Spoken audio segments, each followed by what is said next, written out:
السلام علیکم ناظرین، کیا حال چال ہے؟ خیریت سے ہیں؟ ٹھیک ٹھاک ہیں؟ آپ کا من پسندیدہ شو لیے آپ کی خدمت میں حاضر ہوں۔ میں آپ کا اپنا میزبان زیب قریشی، اور آپ دیکھ رہے ہیں زیب قریشی ٹی وی۔ اگر آپ نے سبسکرائب نہیں کیا ہے تو پلیز فوری طور پر سبسکرائب کریں، شیئر کریں، لائک کریں۔ بہت سی خبریں ہیں۔ کابینہ میں لڑائی ہو گئی، 3 گروپ بن گئے۔ اس کے علاوہ پاکستان کے ساتھ پنگے بازی لے رہا ہے انڈیا، وہاں چائنا کے ساتھ کر رہا ہے، اور وہاں رشیا کے قدموں پہ گر رہا ہے کہ تیرے قدموں پہ گرنا یہاں، مرنا یہاں، ان سے کہ بھئی ہمیں کچھ بخشش کروا دی جائے۔ اینی وے بڑی زبردست خبریں، اور وہ خبر یہ ہے کہ چائنا کی جس طریقے سے پٹائی لگی ہے وہ رشکے بس۔ انہوں نے کہا کہ جی ہمارے 20 لوگ مرے۔ میں نے اس وقت بھی یہ کہا تھا کہ میں پن پوائنٹ نہیں کروں گا، فگر آؤٹ نہیں کروں گا کہ کتنے لوگ مرے، لیکن میں نے آپ سے یہ کہا تھا کہ جتنی یہ تعداد بتا رہے ہیں اس سے کئی گنا زیادہ لوگ جو ہے وہ جہنم واصل ہو چکے ہیں انڈیا کے فوجی۔ اور میری بات میں صداقت تھی، اور اب دیکھیں آئے دن خبریں آ رہی ہیں کہ 30 مر گئے، 40 مر گئے، 50 مر گئے۔ ابھی تو آپ دیکھیے ہوتا ہے کیا، ابھی آگے چلتے جائیے، دیکھتے جائیے۔ چائنا نے صاف صاف یہ کہہ دیا ہے کہ اگر آپ نے امریکہ کو انوالو کیا، اگر آپ نے کشمیر پہ حملہ کیا، اگر آپ نے پاکستان کے اندر جو چائنا کے پروجیکٹس چل رہے ہیں، جس میں سی پیک ہے، دیامر بھاشا ڈیم ہے، اگر کسی کو بھی آپ نے چھیڑا یا بلوچستان لبریشن آرمی کو آپ نے سپورٹ کیا تو یہ ایک کھلی لڑائی ہوگی چائنا کے ساتھ۔ آپ کو میں ایک اور بات بتا دوں کہ چائنا جو ہے اس نے اپنی تمام جو مشینری ہے وہ بارڈر پہ پہنچا دی ہے، ہیوی ویپنز وہاں پہنچا دیے ہیں، اچھی خاصی اپنی فوج جو ہے وہ لداخ بارڈر پہ پہنچا دی ہے۔ اور ایک خبر جو آ رہی ہے، میں پھر یہ کہوں گا انکنفرمڈ ہے، کہ سکم کا جو علاقہ ہے تقریباً 20 سے لے کے 30% جو ہے وہ چائنا نے اپنے قابو میں کر لیا ہے سکم کا۔ لیکن میرے پاس کنفرم رپورٹ نہیں ہے، اگر کہیں نہ کہیں سے ہوتی تو کہیں نہ کہیں سے آتی، لیکن کچھ ماؤتھ ٹو ماؤتھ یہ خبریں آ رہی ہیں کہ جی 20 سے لے کے 30% تک جو ہے سکم پر قابض ہو گیا ہے چائنا، اور چائنا اپنی ہیوی مشینری لے کر آ گیا ہے، وہ دریا کا رخ موڑنا چاہتا ہے۔ صحیح ہے، ویل اینڈ گڈ۔ ہندوستان نے بھی اپنی فوجیں لگا دی ہیں بارڈر کے اوپر، اور ہندوستان یہ چاہتا ہے کہ کسی طریقے سے اس مسئلے کا حل نکل آئے، لیکن چائنا جو ہے بڑے ایگریسو موڈ میں ہے، اور چائنا ان کو چھڑنے والا نہیں ہے۔ اس دفعہ چائنا نے صاف کہہ دیا کہ جی انف از انف، بہت ہو گئی، تم ہمیں دھمکیاں دیتے تھے۔ ان کا آرمی چیف جو پہلے والا تھا وہ کہتا تھا ادھر ہم پاکستان سے بھی لڑیں گے، ادھر ہم چائنا سے بھی لڑیں گے، اس کی تو ایک ہی میں پھونک نکل گئی چائنا سے، وہ تو کر نہیں رہا۔ اچھا دیکھیں ہندوستان کہاں لڑے گا؟ ابھی آپ دیکھیں نیپال جو ہے اس نے آنکھیں دکھانا شروع کر دی ہیں، اور نیپال نے وہ علاقے جو ہندوستان نے ان سے چھین لیے تھے یا گھیر لیے تھے، اب نیپال نے اس پہ بھی کلیم کر دیا، ان کی اسمبلی میں بل پاس ہو گیا ہے۔ تو انہوں نے کہا خبردار اگر ہمارے علاقے میں کوئی آیا، اور بہار جو ہے، بہار کے اندر بھی یہی ہے کہ بھئی بہار ہمارا علاقہ ہے، تمہارا نہیں ہے۔ ادھر گورکھا ریجمنٹ جو ہے وہ کہہ رہی ہے کہ جی ہم نے تو نہیں لڑنا، آپ نے اگر نیپال سے لڑنا ہے تو ہم اپنے ملک سے تو نہیں لڑ سکتے، ان کے تو سارے رشتہ دار وہیں ہیں۔ پھر اس کے علاوہ سکھ ریجمنٹ جو ہے یا پنجاب ریجمنٹ جو ہے اس میں بھی بغاوت کا جو ہے وہ ایک سلسلہ چل نکلا ہے۔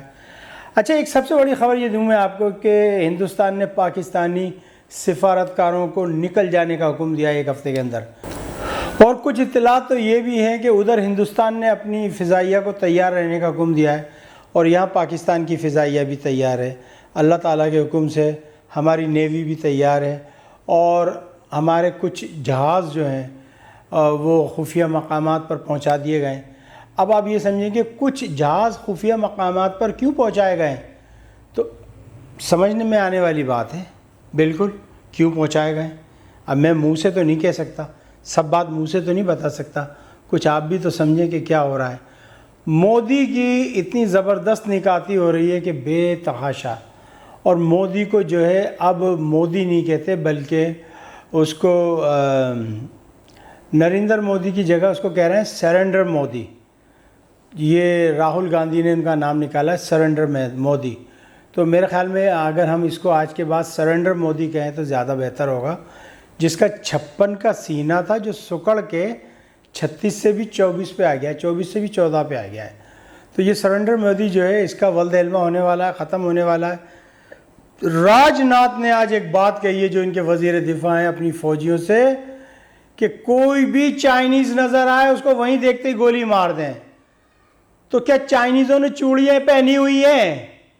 چائنیزوں نے کیا چوڑیاں پہنی ہوئی ہیں کہ آپ چائنیز نظر آئے اور آپ چائنیز کو گولی مار دیں اور چائنیز آپ کو کچھ کہے نہیں؟ چائنیز تو آپ کو چبا جائیں گے، آپ تو جانتے ہی نہیں چائنیز کو، چائنیز ہیں کیا چیز۔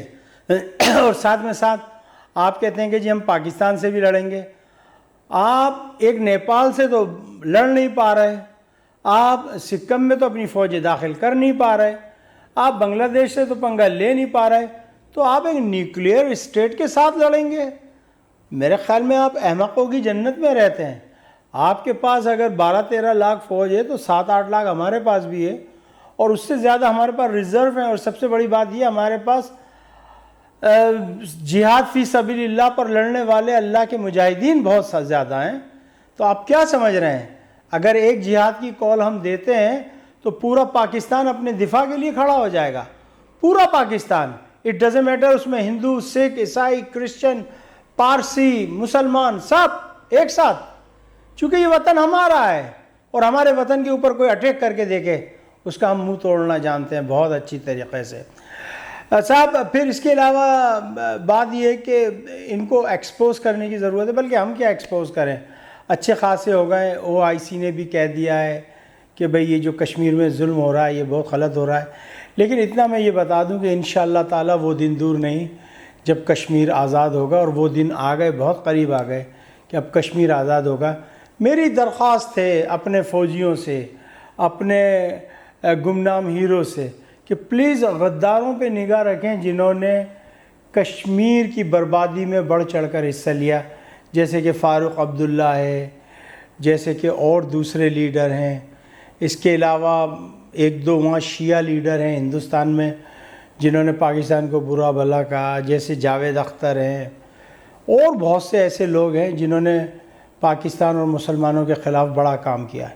ان کے اوپر نگاہ رکھیں، اور جب جنگ ہو اور جب ان کو سلاخوں میں باندھ کر لائیں سنگلاخ کے اندر، تو ان کو ضرور لائیں کھینچ کر۔ یہ میری دلی خواہش ہے، اسپیشلی فاروق عبداللہ کو، غدار ابن غدار، اس کا باپ بھی غدار اور یہ بھی غدار، جنہوں نے کشمیریوں کے بارے میں سوچا نہیں۔ 5 اگست سے لے کر آج تک انہوں نے کرفیو لگایا ہوا ہے، لاک ڈاؤن کیا ہوا ہے۔ اگر آپ سوشل میڈیا پر جائیں، بڑی ڈسٹربنگ امیجز آ رہی ہیں کشمیر سے، لیکن مجاہدین لڑ رہے ہیں، وہ اپنے ملک کی آزادی کے لیے، اپنے کشمیر کی آزادی کے لیے۔